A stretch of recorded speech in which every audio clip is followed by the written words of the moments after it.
Doing on because I'm a DoorDash driver.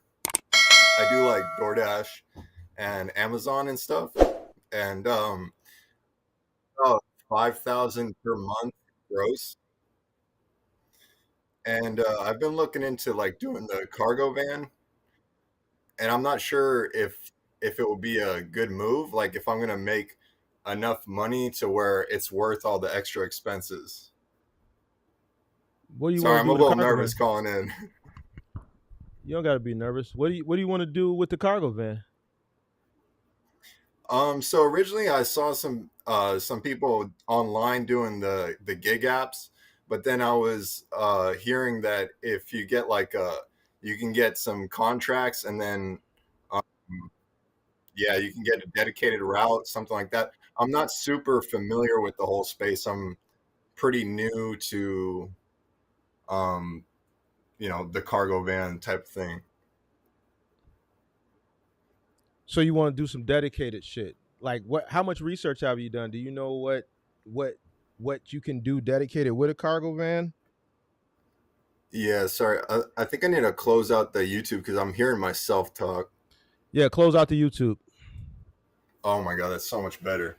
No, Yeah. yeah, so I haven't done a ton of research right now.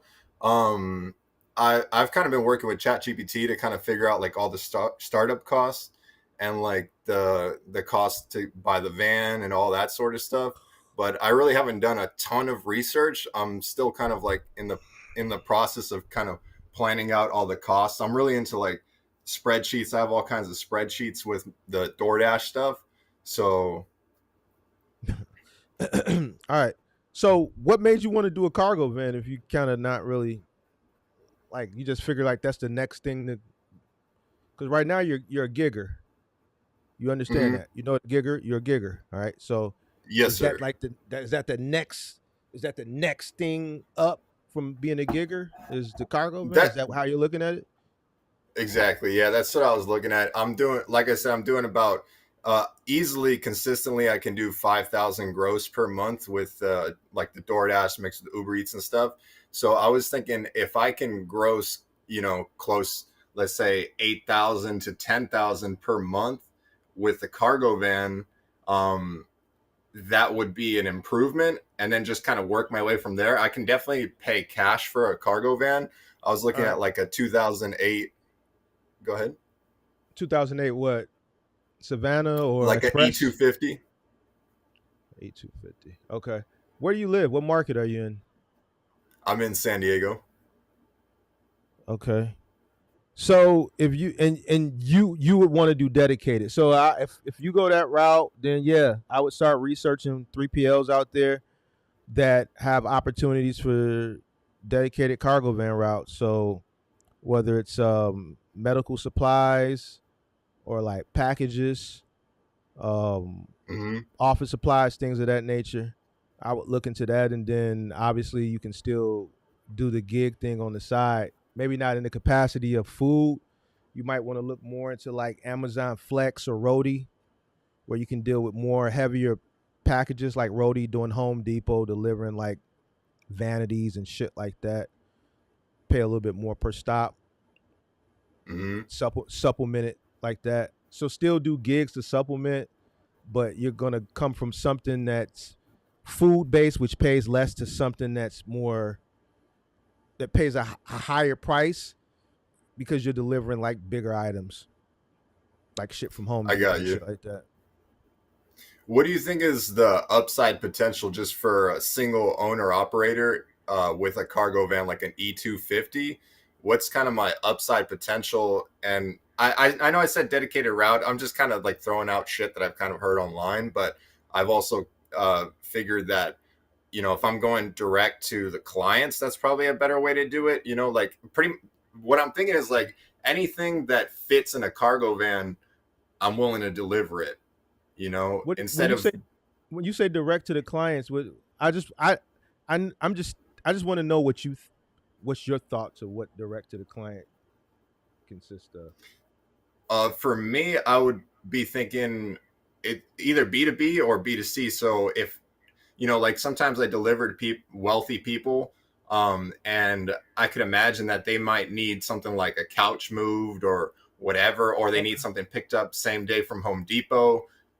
Developing so, clients like that. Go so ahead. B2C in this industry, it can be done, but it's scarce. So like you can put an ad on Craigslist, but now with apps, now with apps, the retailers are promoting delivery at POP to the consumer. So they're just doing it shit right then and there at POP. Right? So POP you can is what? Sorry. point of purchase. Got it. So it's going to be more B2B than B2C. Right. So, would you would that be basically just calling, knocking on doors, letting people know like, hey, if you need anything delivered, I have a No, cargo van. No. no. So retail delivery is pretty much monopolized by 3PLs and gig apps now. Like back in Mm-hmm. my early days, you can put an ad. Like IKEA runs were really popular back in the early 2010s. We did a lot of, but there was no TaskRabbit, there was no Thumbtack, there was none of that shit. So like I used to do a lot of IKEA runs straight B2C. Mm-hmm. Now IKEA works with Dolly. So at the point of purchase, they're offering what doesn't get delivered by the 3PL is getting delivered by a gig app because it's being promoted to the customer at the register. We now Mm-hmm. work with Dolly, or we now work with. I was in a grocery store and they were promoting DoorDash for the flower department in the grocery store. Right. So the advertising is there. So what's the difference from a person paying you like that time where they're buying the item, leaving in the store, and then going to Craigslist? Like, I don't want to say those days are over. You probably can catch some far and few between, but Mm-hmm. the 3PL and What? the gig app got those customers before they even leave the store. Either the Right. salesperson is asking them, do they want it delivered, which is going to get pushed through a 3PL, or they got this fucking stand at the register throughout the store saying we deliver on demand with DoorDash, we deliver on demand with Dolly. Mm-hmm. So What? I mean, you're definitely the expert. Do you see like, like let's say $8,000 a month, $10,000 a month as a realistic gross revenue? Do you see that as a realistic thing? And where where would you go if you were gonna, start off, and get a cargo van? and a cargo van dedicated. However you would do it. So if you were like me, you were a DoorDash driver and you're like, okay, I want to get a cargo van E250. I can move whatever, just a one person show. What route would you go, and would you realistically be making 8 to 10,000 gross revenue? You could do it, but you're gonna have to work. So if you do a dedicated, let's say, office supply run, depending on what the piece count is in your market, I don't know what the piece counts will be in San Diego, but let's say average somewhere between 200 a day on the lower end to 400 a day on the higher end. So let's put you at 300 5 days a week. That's 1,500 a week. That's $6,000 a month. 6,000. Yeah. So you're gonna have to supplement another $2,000 a month. So that would be like an 8 hour day would be, let's say, $300. It depends on the piece count. That depends on how dense the route is. I don't know. Your route could start Mm-hmm. 45 minutes out from the 3PL, and then if you get 50, 60 stops, it all depends on you, how dense your route is. So going from what I'm doing now, there's not a lot of upside in the cargo van. Is that kind of what I'm hearing? If There, there, or there is, but you've set a target number, which is eight thousand mm-hmm. dollars. So office supplies, the only way you're gonna get 8,000 a month doing like something dedicated in office supplies You gotta be getting like 200 pieces a day at $2 a piece. You're talking, and so you're saying like a bunch of stops. Talking about pieces because you're gonna get paid by the piece, and I don't think you're gonna get that type of piece count in San Diego. That's a Chicago piece count. That's a New York piece count. Mm, I don't think you're gonna get 200 pieces in San Diego. I could be wrong, but you know what I'm saying. I don't think it's likely in that market. I could be wrong, but mhm. that's going to get you at about 400 on average a day. Is there a better route in the delivery space to because I'm trying to increase my revenue. I've been stuck at like $30 an hour gross, and it's just like you know What gigging? I mean, it's going probably going to get yeah. lower than that eventually. Well, I don't mind leaving gigging. Like that's totally fine. I'm just trying to figure out what's the step up from what I'm doing right now. You can do the cargo van thing, but you're going to have to supplement it. You're going if you want 8,000, you're going to have to do dedicated, and then you're going to have to supplement it with some gig stuff. You're going to have to get the roadies. You're going to have to probably do the carries. You're going to have to increase your revenue. Like Uber Eats and DoorDash and shit like that, that ain't gonna cut it with a cargo van. You're gonna have to get some bigger, heavier Yeah, shit, right. you know. And you want to stay local, so or you're gonna have to go on Thumbtack and start taking smaller little deliveries where you're getting those consumer direct jobs where now you can charge $100 to go pick this up. So you're gonna have to build that out, you Hmm. know. So lead generation, posting on classifieds, things of that nature. Okay.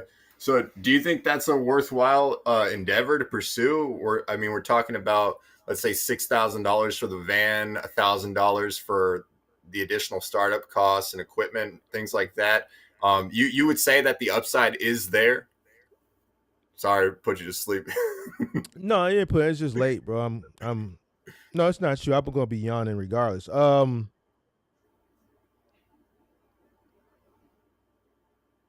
Yeah, the upside is there. But before you do it, you need to see what your market has to offer. I would start calling the 3PLs that offer dedicated cargo van routes and see what they offer. See what their piece counts are looking at Okay. on average. See what they're paying per piece. See what else you can supplement. See if there's an opportunity to do two dedicated routes a day, one in the morning, one in the evening. All right. Okay.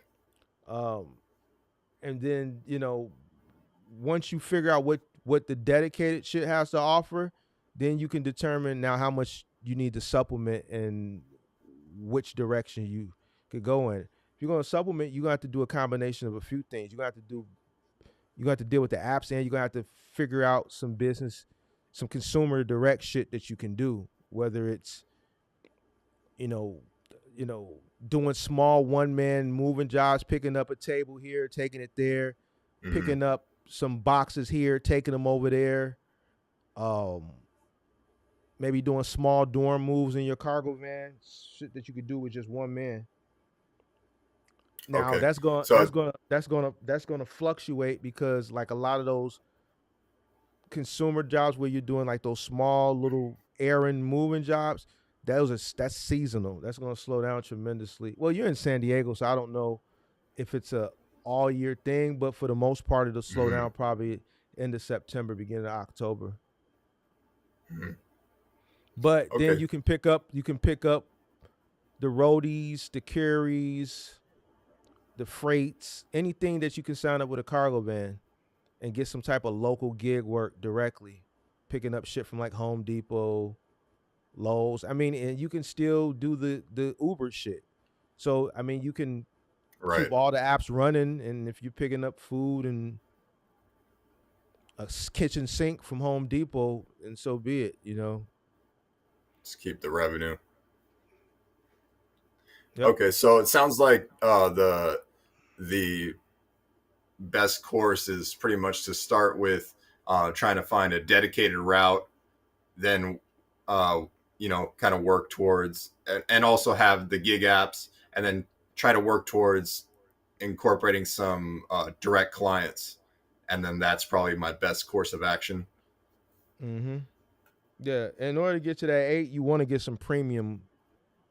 some premium jobs. Premium jobs are just when you're cutting out the middleman, just dealing directly with the consumer. That same consumer Right. that, let's say, Home Depot, Roadie may pay you $30 to go pick up a couple vanities. Let's say 5 or 6 vanities. They'll probably pay you like $30, 30 and some change. A customer probably pay you 150, 175 to go do it. Right. Yeah. Yeah. So, those are the jobs that will help get you to that quota a lot sooner. Hmm. But you are competing against the apps though. See, and that's the thing, Right. So it's cheaper for them to do it in the store. So even with what they're paying you, the store is not charging them what you would charge them if they came to you direct. I did Right. some So I have to content. figure I, out I what. did I did some content for Roadie last year, so I know what they were paying, and those rates have gone down It's really since bad. then. Yeah. Like they were like, and I was in a truck, and there was times where I would do 10 vanities, $40. Like I Yeah. would Yeah. charge a customer $250 to do that. Oh yeah. Yeah. I bet. So uh, this is what you're up against. Yes. It sounds like I have to really figure out what my angle is going to be uh, for the customer, because otherwise there's no reason for them to go with me. Like you're saying, they could just go with the store price or Well, whatever well, the store is cutting you off at the pass because they're getting presented that option. right off the That, bat. and then a lot of that shit is not. They're not even in the store. They're online, so they can literally go to Home Depot, Lowe's.com, and some of this shit they can get delivered same day, depending on how soon or the next day. So Hmm. if I'm shopping for something online and at the checkout, it's offering me same day or next day delivery, right? It's so Like, convenient. Yeah. right, for $9 or whatever the hell they charge, $50 or $40, whatever, it's still Right. gonna be a lot cheaper than if they bought it and said, "Let me go over to Craigslist and see if I can find a guy with a van." Like, if I sent you to the store to pick up, let's say I'm a contractor and I'm doing a building, and I got 3 units in a building and I need three vanities, bathroom vanities, and I Hmm. called you, how much would you charge me to go pick them up from Home Depot, all within a 10-mile radius? What would you charge me? I know you wouldn't know, but just off the top of the head, what would you charge me? Well, I mean, it depends. If you've already paid for it and then I just got to pick it up and it's within 10 miles, I could probably do it for $75. Okay, well, the app is charging them less than that, and that's cheap. $75 is cheap. I wouldn't do nothing for less than $100. It's Yeah. 2025. So 75 is a good competitive price if you just want to get your name out. I'm not saying it's bad, Yeah. but even on the low end of competitive prices in today's climate, a lot of people ain't touching nothing direct for a consumer for less than $1. Yeah. But 75 is good. You're gonna make decent profit. That's a very good Right. competitive Right. price. But that's still gonna be far and few between, because if I'm a contractor and I need these three vanities and I go to HomeDepot.com and I'm a pro member and I put it in, like, they might charge me what, 40, $45 at checkout, something like that, for Hmm. delivery, maybe less. Yeah. It sounds like the biggest obstacle is like, why me? Why are you gonna hire me to deliver your stuff? It's not why would they hire you? They're not going to, in most cases, they're not going to get a chance to know you exist, because every everywhere a person turns, as far as everywhere the road leads to POP, whether it's at the Hmm. register in the store or online at the checkout, it's offered to them right then and there. Right. It's already all integrated. So then that would leave the underserved client would be the person who already has something at their house, who, like you said, maybe, but it's probably not going to be as common, or they just have one or two things that need to be moved, maybe to a storage unit, I'm thinking, or to another house or to another office or. Yeah, that's more of a customer that you can like picking shit up at a store and delivering it. See, back when I was getting started, there used to be a lot of opportunity like that. Why? Because one, a lot of stores still hadn't, got to a point of doing, home delivery like some of the stores, and then some of the stores Mhm. that did have it that would do deliveries, it was like a 1 week wait time. So some people wanted it more expedited. So Mhm. Mhm. they would look for other options to get things more expedited. You can go into a furniture store today and they'll offer you delivery. Like I just bought something from Home Depot and they delivered it. It was the initial delivery was for 2 days. Back in the day, it was not that turnaround wasn't that quick. So you had Mhm. people that were looking for sooner options, right? Right. Um, and then there were some places that just didn't offer it um still yet at all. Obviously, websites, if you ordered something online, they didn't offer it at that point. The gig economy wasn't even it didn't even exist yet. So, back then there was opportunity. There was a guy who's making a shit ton of money. I think he became a millionaire just doing IKEA runs because Mhm. Missouri didn't have an IKEA, so he would run up here every weekend and take orders from everybody in Missouri and just send trucks up here to pick the shit up and take it back down to Missouri and deliver it because Missouri didn't have an Right. IKEA. I don't know if they have one today, but I read that success story in the somewhere over a decade ago. Um, Now IKEA works still with the 3PLs and they also work with Dolly. So now that opportunity that he had where he saw a void in the marketplace doesn't even Right. exist anymore. Yeah. Yeah, that makes So sense. so you got to do a lot of research. The gig apps, you're working with the gig apps, but stepping up to this field, they they're also your competition. So I'm The not saying who? don't do it. You can Sorry, do who's the it. competition? I said if you step up to the cargo van and you're trying to do what you're doing as far as with the consumers direct, as far as Hmm. delivery, the gig apps are your competition. Oh, absolutely. Yeah. So Okay. Cool. Yeah. Yeah. I was just trying to get to the next level. I just feel like the DoorDash stuff. There's not really much left other than just more hours. You're not really getting any more money per hour. You're just doing mhm. more hours. So how many hours a day are you doing it? Last month I did 187 hours. So it's just like 40, what is that, 45, 47 hours per week. Hmm. That was July. And so So what do you average in a week? You said were you doing like 5,000 a month? last month was 5,100. So you're doing like So 1250 a week. yeah, just about. So what's it costing you to make that 1250? I actually have the numbers. See, this is what a lot of giggers they don't understand.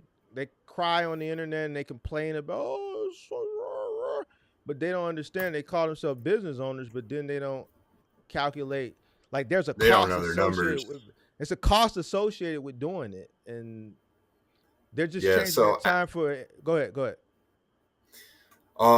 like direct exact net profit. This is after I have sinking funds for maintenance and stuff, so I don't every all the expenses come out. My net profit on that was 3,600 bucks on 5,100. Net profit after everything that's paying for, even maintenance that I haven't even done on the vehicle. I've already sunk money towards that, taxes, everything. 3,600 is what I took home. So you calculate fuel costs in there? Fuel, yeah, fuel is it already, like, I'm paying it at the pump, so that's already taken out. I spent $250 on fuel last month, and then I sunk $400 into a savings account for maintenance in case anything does break down on the car, and then $100 for the depreciation on the vehicle, and then just a couple like apps like Gridwise or whatever.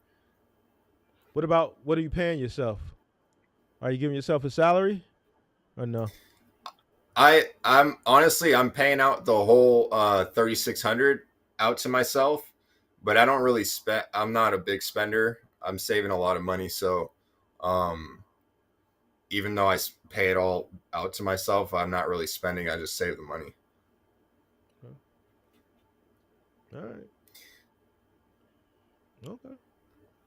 Yeah, I don't know As that. long as you account for your costs, that's good. Yeah, that's why like I was really looking to just try to make at least one step up from where I'm at. So I just figured the cargo van seemed like one step up. You know. So why don't you look into seeing if you can run dedicated routes in your car? There's opportunities that exist. No, you're right. I have done some rudimentary research on that, and I've seen like little like YouTube videos and stuff where people say like, oh, you can make like 1,700 a week, like medical courier and things like that. I haven't really found the opportunity yet. Maybe I haven't looked in the right place. Like I haven't figured out where I'm gonna find a company that's gonna pay me even 1,500, 1,700. Just keep looking. There's companies out there from the Keep medical looking. side, even from the 3PL side. There's like e-commerce dedicated routes. Some of them, from my understanding, pay a guarantee. So I would keep looking at some of these 3PLs where you can do dedicated routes in your personal vehicle. That's encouraging that you're saying that they're out there, because a lot of times like if I'm on YouTube and stuff, I don't know if it's just like people are putting out clickbait and stuff. So if you're saying that I can find something, you think over 1,500 bucks a week I can find a dedicated route like that? I don't want to give you a number, but I know there were Right, yeah. dedicated routes here in my market that were e-commerce for people in their car, and they were paying a guarantee of $200 a day. So, Okay. I don't know. Every market is different. Um, so it's what I'm telling you is you may not need to buy a car to get yourself that extra 3,000. I mean, a van you could probably get yourself up there in your car. You just probably not looking in the Maybe, right yeah. places and the right things. Okay. So, all right, Cool, that sounds good. I really appreciate your help. Thank you so much. no problem, man. Have a good day. You too. Thank you. No problem.